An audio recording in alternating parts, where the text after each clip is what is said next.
Good afternoon. I'm Paul, And I'm Wyatt. and this is Father Son 49ers Talk. How are you doing, Wyatt? Doing good. How about you? Yeah, doing good. Kind of. After last week was a little rough, wasn't it? No, it was. You could say that, I guess. You could say a little rough. So, what did you think watching the game? Tell me what your thoughts and how you felt about it.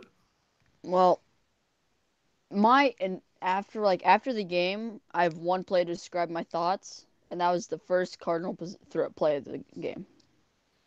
Big one to Christian Kirk. That explains my thoughts on the game.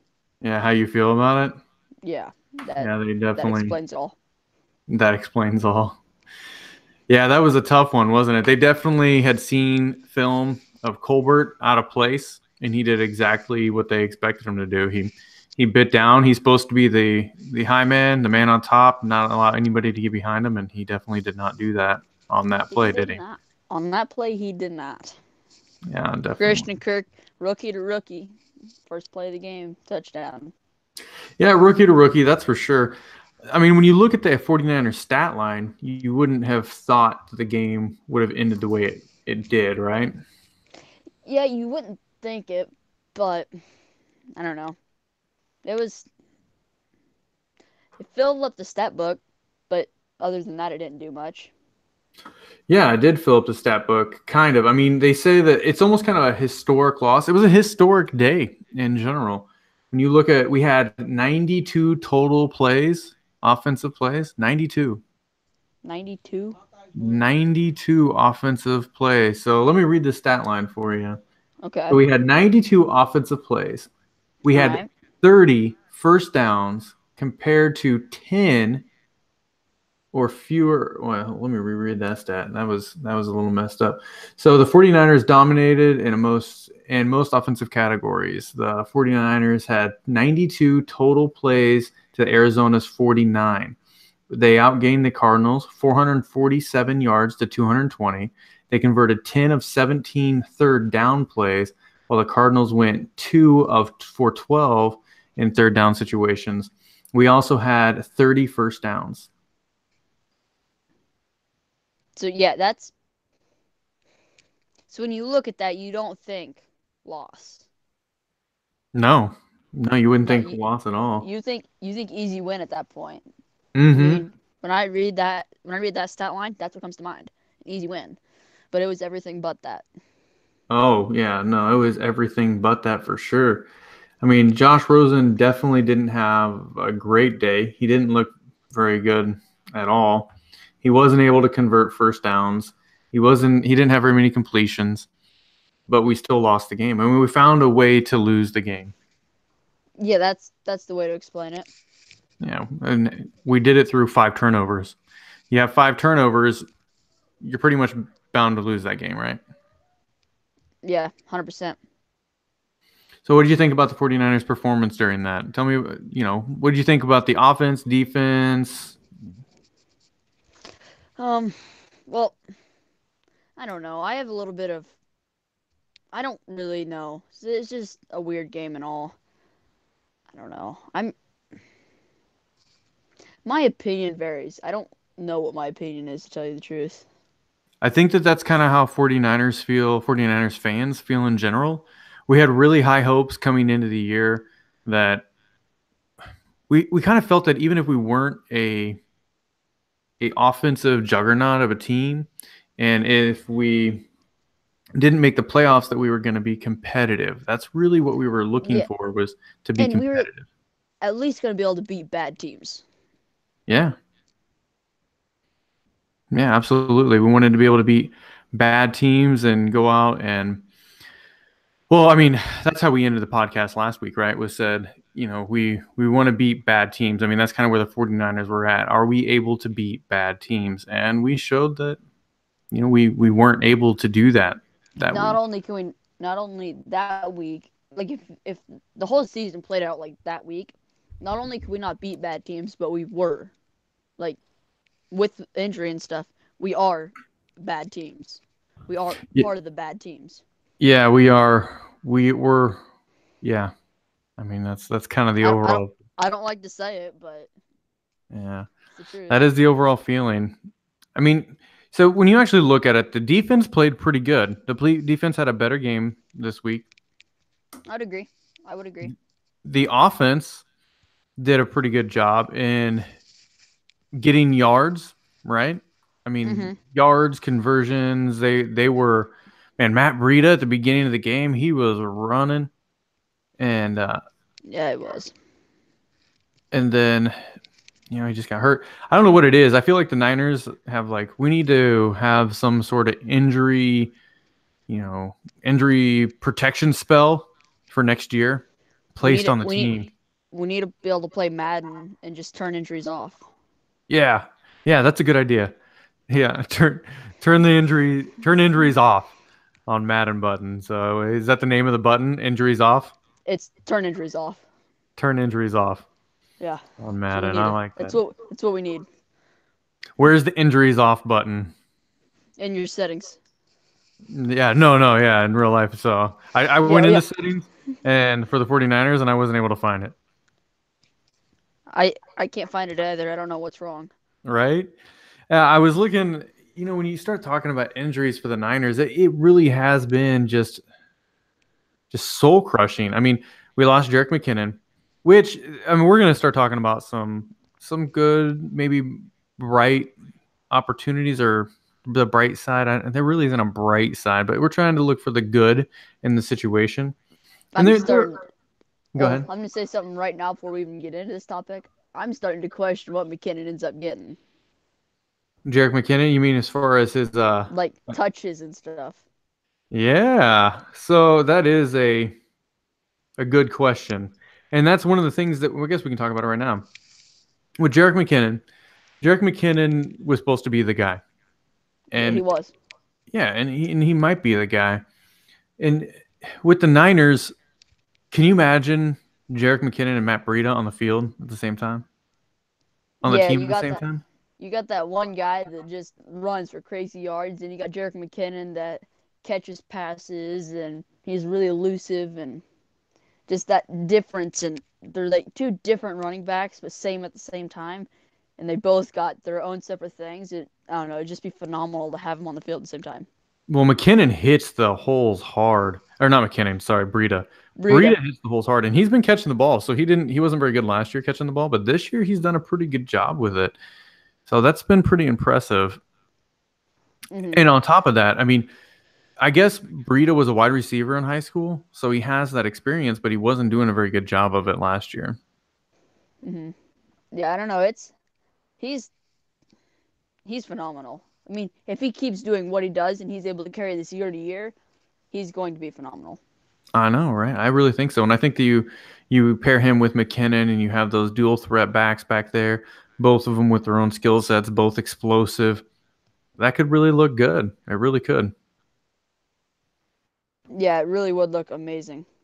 Okay, so look at this right here. I was reading this tweet right here, and it said at one point last game versus the Cardinals, the Niners were missing their top quarterback, their top two running backs, and their top three wide receivers. He goes on to say, seriously, what were you expecting to see? Yeah, that's a very good point. A I very, very good point. I mean, you look at it and you compare our starting squad, the people that we had on the field, excluding the offensive line for our offense, was our third stringers that we had on the field in the second half of preseason games, going up against the starters for the Yeah, other team. it's like taking out your preseason squad and saying, "Here you go, play all these starters." Yeah, that's exactly what That's happened. what we were doing. Mm-hmm. Yeah, I mean so I mean you got to take it with a grain of salt a little bit, but there's been a lot that I've started to see, fire Shanahan, fire John Lynch, do all that kind of stuff. What do you think? What is your view on that, Wyatt? Well, I've seen the same thing, and it's hard to say, "Oh, go fire him, go fire Shanahan and fire them all," when their starters are hurt. I mean, what do you do when you're a coach in that situation? Running back's gone. your wide receiver, Marquise Goodwin, what I think should be the number one wide receiver, on and off the field. No one knows what's going on. You're starting running back, starting quarterback. I mean, Joe Staley's coming on and off sometimes. It's like, I mean, what do you do from a coach's standpoint? Yeah, I I mean, don't, I don't think that's 100% the coach. When you have all this injury, it's hard to coach a team when, and like take a team to where everyone expects when you don't have starters. you could even go and say that a coach that's able to get their team to have 30 first downs and pass for 400 and what was it, 447 yards in a game against a starting squad in his preseason. With his backups, that's pretty good, right? Yeah, it's in my opinion it is. I think that something's pretty clear though, which is that it's still a little bit early to say for sure, but I really think that maybe we should look for another backup quarterback. Not this year, maybe not this year. I mean, this year is kind of it is what it is, but next year, do we draft a young quarterback to build it behind Garoppolo, or do we try and find a veteran to put behind Garoppolo? Yeah, that's a very good question. It really, in my opinion, on that question, it all comes down to what the coaches see. If if it comes down to like second round, third round, maybe something somewhere in there, and there isn't a whole lot what they want on the board at that situation, but there is a good young quarterback to put behind Garoppolo, maybe that's the answer. But then at the same time, I mean, it all depends on what they think in the draft class. If there's a lot of guys in every situation that they want and they skilled players or even offensive linemen, anything that helps the team more than a quarterback, then take the young players that I mean not plug and play necessarily, but like good players to develop that still have development and then go get a veteran and just wait until you don't really like what you see and then get someone that a young guy. Yeah, I think that I don't. I want to like. I want CJ Beathard to do good. I want So him to be on this team, but I also don't want to see 5 turnovers in a game when Garoppolo's not in. yeah, I agree. So we have a few more games, and we're definitely going to be able to see by the end of this year. We're going to know. We're going to know if it's time to move on from Beathard or not. Keep him in. Do we have a guy that we can build value in, or do we? Sorry about that. Or do we have to go out and get a new backup? So I agree. hopefully not. So one of the other things I think that this is Oh, when. actually, Go ahead. time out. So another thing is your backup quarterback usually has someone to like progress behind, right? Well, I'm not for sure if that's the case right now because Jimmy Garoppolo, he's a young quarterback. He's young, he's going to be a starter, but he's a younger guy. He's not like an experienced veteran that your backup's learning from. I mean, he's Garoppolo's learned behind one, but that doesn't mean he is one quite yet. Well, they have quarterback coaches. They have Shanahan, and when you talk about learning behind, I get what you're saying as far as hiring a veteran and that kind of stuff to kind of come in and do all that. But a lot of quarterback coaches were veteran quarterbacks to just come in and coach. Now the issue is when you talk about learning behind, that typically implies not on the field. Yeah. So Beathard hasn't really had an opportunity to develop not on the field. He's been on the field. He started pretty much last year. I mean, you had Brian Hoyer, but then, well, he's not good, of course, right? We knew that. Yeah. And then, well, there was some Hoyer truthers, but I think that I heard somebody I read somewhere where somebody's like, "Bring Brian Hoyer back," and I was like, "No, what is Do not happening?" bring Brian Hoyer back. Yeah, Not a good option. that was a horrible idea. Like, have the 49ers fandom, have we come to that we want Hoyer? Oh man, I mean, I I hope think not. if the 49ers go bring back Brian Hoyer, at that point, I'm pretty sure they're just looking for the first pick in the draft. Oh yeah, and I felt a little bit bad too because I don't want to have an overreaction, right? I'm trying not to have an overreaction to the Cardinals loss because we lost to the worst team in the NFL. but it No, doesn't no question about it. but it doesn't mean that we are the worst team. I agree. It's hard to take good. Like it's hard to take a lot of good out of a game when you lose to the worst team in the NFL. Oh, it was really funny. So my girlfriend, her son Thomas, he's 7, right? Mm-hmm. And you know Thomas, but for the Yeah. audience, No. and he's 7. I came over to the house after the Niners loss, and he's a Bears fan, and he runs up and he's like, "Paul, Paul, the 49ers lost to the Cardinals, the worst team in the NFL." And he looks at me and he goes, "Oh, I guess the 49ers are the worst team in the NFL." And then he looks at me again and he goes, "Are you embarrassed?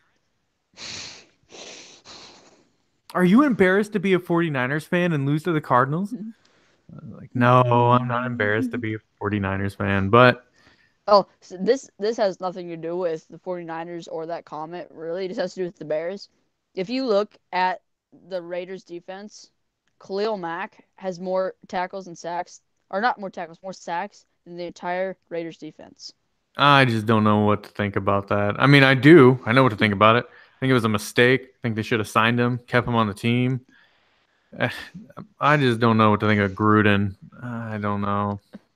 Mack attack in the blue and orange. That doesn't sound That's right. you know this is relevant to the 49ers. You start talking about our defense and should we have gone out and got him? Yes. I think that maybe we should have. And Well, it's 2 first rounds, but and it really isn't. he would have helped a lot with the edge rush, but then I guess I don't. He would have been better for this year, 100%. But would those two first rounds be more valuable with the edge rush group coming up? Well, here's the thing, and edge rush helps more with more than just the pass rush itself, because what it does is it helps your secondary. It helps your secondary because the quarterback doesn't have the time to sit back and throw the ball and just pick you Hmm. apart. And But very like, clearly, our secondary is not able to hold up to heavy scrutiny. We need somebody to get back there and get pressures. I think, I think, I mean, I don't want to say we're going to go get a number one or two pick, but I mean, in one sense, it wouldn't be nice because that means the season was just terrible, like worse than it probably already is going to be. It's not going to be a good season, just the way it is. But would it be nice to get Bosa? Isn't that his name? Pretty sure it's his name. Yeah, and if we have to trade up to the number 1 from what, like number 3, I think it's worth it. is it worth it? Yeah, I think it is Yes, worth it. it 100% is worth it. The guy's gonna be a beast. Yeah, absolutely. We need to go do that. Yeah, I'm trying to pull up the exact numbers for the Khalil Mack trade. I was looking for it, but because they sent a first round this year, though coming year, and then there was another first round after that. But they got a third round or a second round pick with that. So the So Bears gave up two first first round. rounders for Here, Khalil here it Mack and a is. second rounder. Here it is. The Bears gave up first round pick in 2019 and 2020, so 2020, a third round pick in 2020, and a sixth round pick in 2019 to acquire Mack earlier, etc. In return, the Bears will also receive a second round pick in 2020. So while it is a first round pick in 2020, you get a second round back. So that's not horrible, right? And No, a I actually conditional kind of like that trade to be honest. and a conditional fifth round pick in 2020. So, I mean, really, what you're looking at is you're giving up a first round pick this year and for 1919, not this year, but the coming year for this coming draft. You're giving up Hmm. which Mac is going to be that first round pick. Oh, I mean, Yeah, he is essentially the first round pick. He is the player that you're getting. So then the next year, you're really just trading a first for a second. plus you're getting a superstar. Yeah, plus you're getting the superstar. But I mean, as far as the value the next year, you're trading a first for a second Yeah, I for a I don't mind that. elite top tier talent. And then there's some Yeah, trades in there with some other later round picks, but I mean, those are the two big picks right there. I don't know. I think that maybe we should have been more aggressive. I think we should have 100%. Yeah. I don't think there's a question there. We should have been more aggressive. The other thing, I mean, that's that. The other thing that we really need to look at is obviously for our defense. Our defense did play better, but our cornerbacks and safeties, are we really, really prepared? I mean, there was some outrageous stat that Richard Sherman's only been targeted 8 times this year and has only given up 1 catch.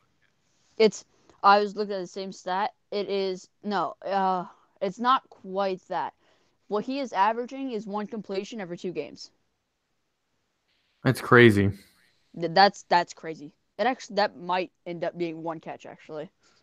You I'm might be pretty. right there. I'm pretty sure he only had 1 catch. He's only allowed one. So Richard Sherman's playing like Richard Sherman, but how long can he sustain? Well, the problem is that Witherspoon, and we even talked about this.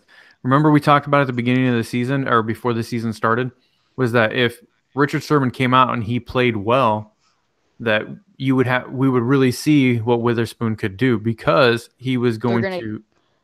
if Sherman's coming out and being a shutdown corner, then they're not just gonna sit there and keep throwing to him. They're not gonna keep throwing at him. They're gonna test out the young guy. Yep, and if the It's young guy can't hold up, they're just going to keep throwing his way, which is what's happened. Yeah, and it's what they keep doing. So Hmm. I've looked at a few different things, and if we get the third pick, there's I know we're getting like into draft, which I don't mind. I love draft. It's like Yeah. my Hmm. favorite time, to be Yeah, I honest. Not my agree. favorite, but I love the Honestly, draft. though, I really enjoy the draft. I think as far as like actual events, other than if the 49ers are in the Super Bowl, my favorite event of the year is the draft. I'm with you. I'm with you. And all the time leading up to it, looking at it, trying to guess, like put things together. Yeah, it's fun. Hmm. I was looking at the draft class, and there's this other corner. There's this corner coming in. If let's say we get like the third or fourth pick, do we not trade up for the edge rusher? Try to find something in free agency that would work, and go with the top corner in the class, which is projected to go around 5. No, I get. I say you bring in a veteran corner and draft the edge rusher. I I have trouble saying that. Going to get a veteran corner. Okay, we have Sherman that he's not the long term answer. We got Witherspoon. He's not holding up. When we already got one veteran on the team, go get 2 veterans and just keep holding off corner until we're just nothing there. You don't hold off on corner. I mean, you just definitely draft corners, but you can get them second, third, fourth round, wherever it may be. But edge rushers are expensive to get, and there aren't a lot of really great edge rushers. So what we need to do is we need to look and see who are the available free agents. And Hmm. the issue is like you don't get very often where a guy like Khalil Mack comes out and is Yeah. a free agent. Guys like him don't become free agents. It doesn't happen very often. And so when you get the opportunity, you sign them. But with corner, there's some really good corners out there. Go out, sign a couple. It doesn't have to be elite. They just have to be competent, right? Competent. And then Yeah. you get that edge rusher. If we get Bosa, and hopefully he turns into that guy. There's another thing is I was about to say before, now we're talking about edge rushers and defensive line. We can kind of get into this a little bit. I think the one thing that really kind of just disheartens me and leads to the most doubt I have in this 49ers regime and staff is the misuse of Solomon Thomas. I agree. I just they keep putting him on the outside. He's not an outside edge rush player. I get that that's what you want him to be, and that's where you envisioned him when you drafted him. It is not working, and I cannot get over the fact that they keep putting him there. It really frustrates me. Put him back in the middle now. Put him in the middle. Let him play. He was your third round pick last year. He was your third round pick last year. Put him in a position to succeed right now while the season's lost. Put him in there, and then it just frustrates me. Yeah, I 100% agree with you there. Put him where he's going to succeed. I mean, Where not just where he can, where he he can succeed. Put him where he has succeeded before. That is where he was successful in college. Let him be that player again. And the reps that he's had in the middle, in the center, he's done good. He just hasn't done well in the edge. Yeah, Solomon Thomas isn't an edge rusher. Stop trying to make him what he's not. Yeah, I mean he can pressure from the center. Put him. Oh, anyways, yeah. So it is frustrating. Right now they have Eric Armstead sitting in there in the middle, and they really just need to move Solomon Thomas back out there and put Solomon Thomas next to Forrest Buckner and then watch them flourish from the middle because I think both of those guys in the middle together are just, I think that they really, really could be good. And Eric Armstead, let's be real about it. Next year, he's not going to be on the team. Yeah. So let a player prove himself where he has succeeded, and let him prove himself as NFL quality where he has succeeded before. I mean, Yeah, I agree. The other thing we need to do, well, I'm not sure. Let's see what you think. What do you think about wide receiver next year? oh, we 100% need to address it. We need a draft there. Draft there, sign there.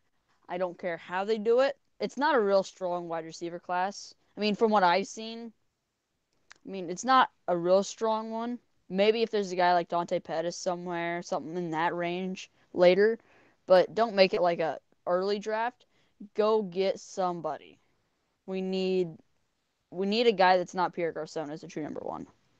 Yeah, Garcon, he is not looking good. No. No, he is not. He keeps on dropping balls, and We all I, we all knew he wasn't the long term or the long term guy, but we expected more than this. he's not the now guy. I mean, that's pretty clear. Hmm. The guy can block. I mean, he's a good. I think he's a good complementary piece. Like having him on the roster, I think is beneficial, but having him as the number one or number two is, I don't think that he's that anymore. Neither do I. He used to be, but not anymore. Yeah, I agree. I mean, overall, with this loss to the Cardinals, I mean, we're gonna start getting into it's kind of crazy. We just got done with week 5. We're already talking about the draft. Yeah, really. I know, but in one sense, it's just like, do I really want to go address next week? It's like, do I want to get into that? Well, I mean, yeah, it's a little bit tough, but with the Niners, like what we were talking about, he just it's just one of those things that we got to look forward to the future. And I think that Shanahan and them have made some good moves. I mean, the offensive line is playing phenomenally. So we have, like we talked about, a couple bright spots. One, our running backs, I think next year are going to be good. I think we're really going to do a great job. Two is that our offensive line is coming together.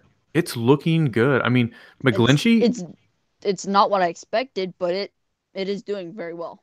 McGlinchey was one of the top ranked PFF run blockers in the NFL right now. I mean, he's doing phenomenally as a tackle, and he looks like that kind of franchise tackle that you're going to keep for, I don't know, I mean, what, 8-10 years. He's playing very well, and then you have Weston Richburg, which is he's doing really good. Mike Persons has really solidified himself in that guard spot. I mean, all across the line. I mean, you have Joe Staley. Does he have another year? I certainly hope he has another year next year with us where he plays well because I don't think that we need to address a tackle spot next year. I think we have too many other places that we need to address, and we really could use Staley staying one more year for us to address other positions like wide receiver.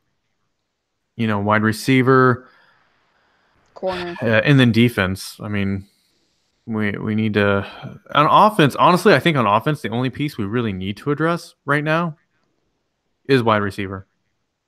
Hmm. Yeah, I think once we get Jimmy G back, our offense is fine. It's not looking great right now, but you also have CJ Beathard leading the team.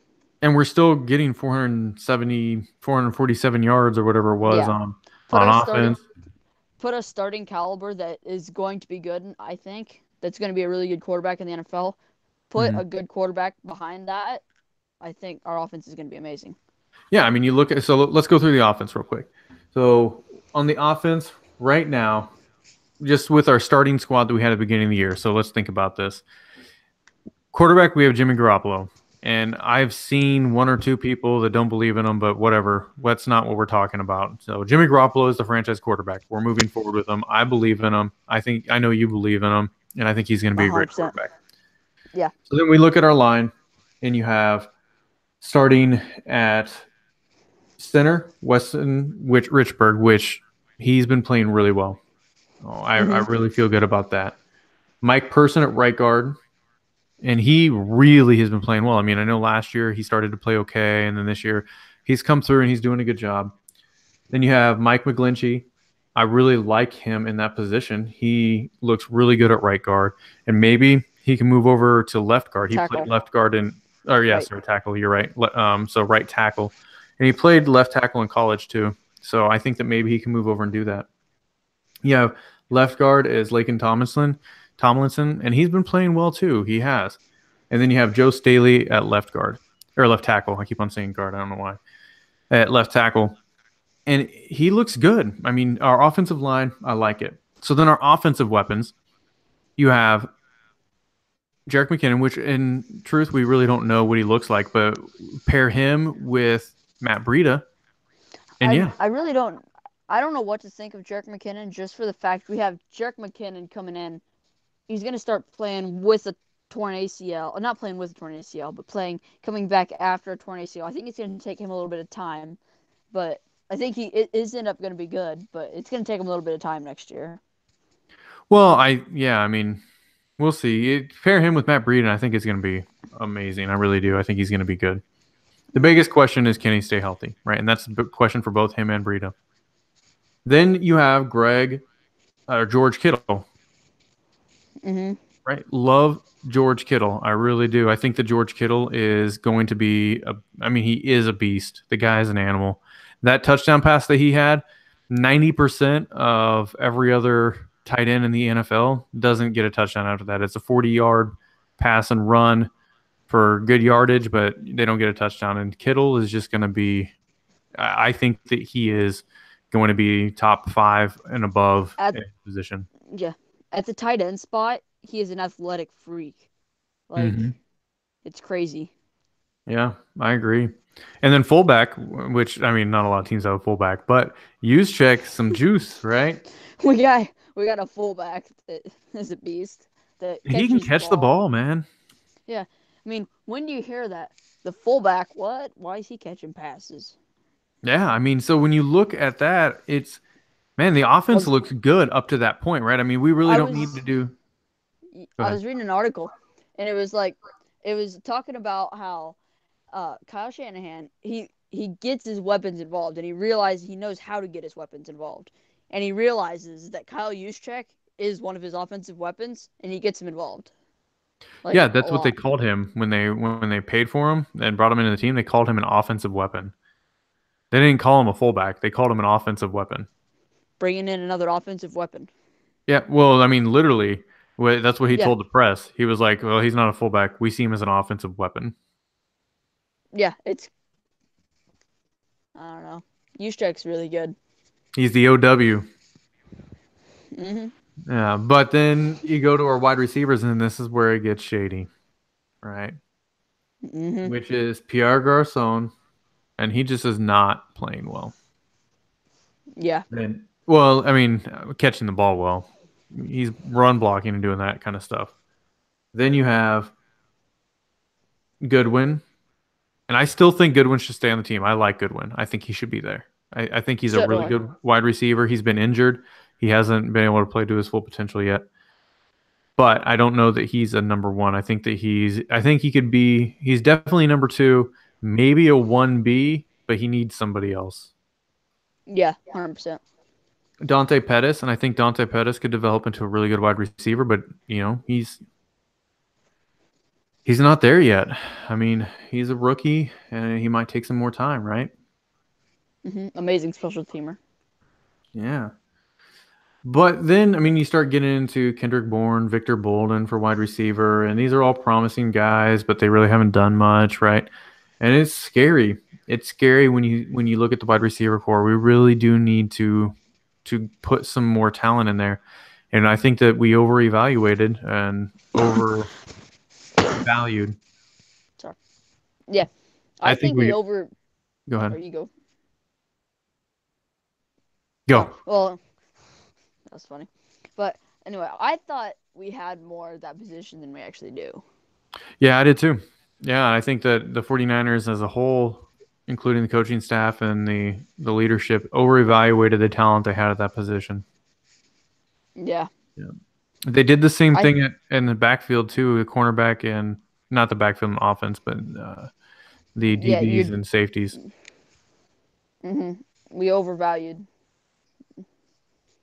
Yeah, so I mean, we definitely have to address that position in I think offense. we have. I have a different opinion on one player than you. I Go. think one. You said probably promising or something like that. I think one guy that's going. Well, I say going to be good a lot. He's if he does what I think he should do, is going to be good, and that is Dante Pettis. I 100% am down on Dante Pettis. Yeah, I I really think he's going to be good too. I really like Pettis. I don't know why. There's something about him. Something about the way he runs his routes. I mean, if there becomes a connection between him and a quarterback, it's gonna be good. I agree. I really do like him, but he's injured too, you know, and that's where he could have stepped in right now when Goodwin was down and really kind of maybe shined as a rookie wide receiver. But then he got hurt, and hmm it just seems like it's never ending. Oh, one player we didn't talk about, which I've been meant to say for a long time, Cole Wick.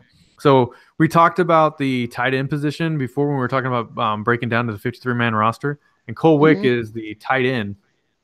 At tight end, hmm we have Kittle, Selleck, and Wick. And Wick played for my college that I go to. So he played for University of Incarnate Word out of San Antonio, Texas, which of course is where I'm doing my master's degree out of. It's funny. Yeah, right. That's pretty cool. So Yeah. he came in and he caught a ball. I'm not sure if it was this game or the game before. And I was like, oh, that guy. I don't know him, but Do you want to know he went something to my funny? school. There's a guy from Fremont, Iowa, that holds record in the NFL. What? Yeah, he's a quarterback. You'll never guess the record. Uh, the shortest time Nope. in a game. Nope. He never saw the field. Okay, so he holds a record in the NFL and he never sat on the field. Longest time in the NFL without starting on the field. Okay. Let me think about it. Let's see. Can you give me a hint? He ate too many brownies. He what He ate too many brownies. in the NFL? They keep track of those? Is that like a stat? He's the fattest quarterback to ever play or to ever get drafted. He's the fattest quarterback that he played. He was from Fremont, Iowa. Yeah. Whoa, what was his name? His name is Tyler something. Dad was telling me about him, and I looked him up, and he held a record. What's his last name? I'll have to get back to you on that one. Man, that's awesome. Yeah, not the record, but it's awesome. Yeah, that's pretty cool. Only if you could have held like a record that mattered. Hmm. Okay, yeah. Well, I'm sure we have a lot more we could talk about. We didn't really talk about Shanahan and Lynch, and we did a little bit, but as a whole, we'll talk about it more, I'm sure, as we go through and try to avoid other games. But no, we're not trying to avoid games. Oh, we do need to talk about Green Bay real quick. What do you think is going to happen in Green Bay?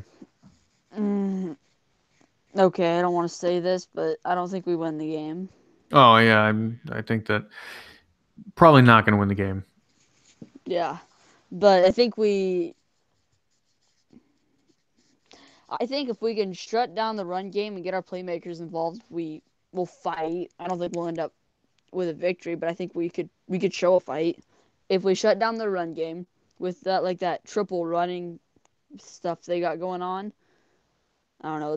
Their backfield's so weird. I got Aaron Jones playing good. Their backfield's crazy. But Well, 5 games in the season, they're only 1.5 games better than us right now. yeah, but yeah, I agree 100%. Their backfield's like whoa. Right? Yeah, it's like our backfield, but not because our backfield we've kind of established our number one. They're like, well, we'll go back to junior high and we'll switch every running back. We'll switch a running back every play.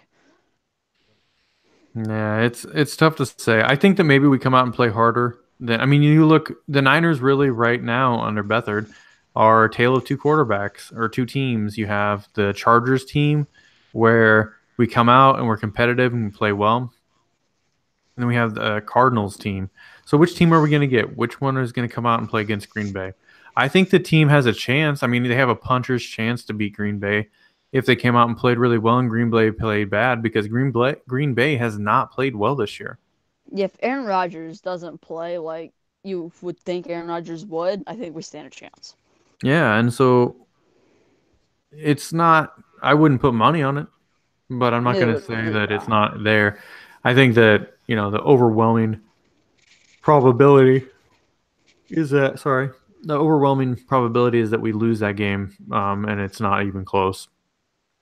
Yeah, I heard one. It was like 9-35 was someone's guess. Mm, I don't think it'll be that, but Neither do I I, mean, but I was like, it might have been 10-35. His I nine I doesn't could see sound right. something like 21-35, maybe even like 15, 17, something like that to 35, like mid to high teens to 35.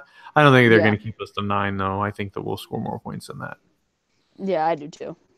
But yeah, 100%. Bethard, do you think Bethard's going to come out and play a better game?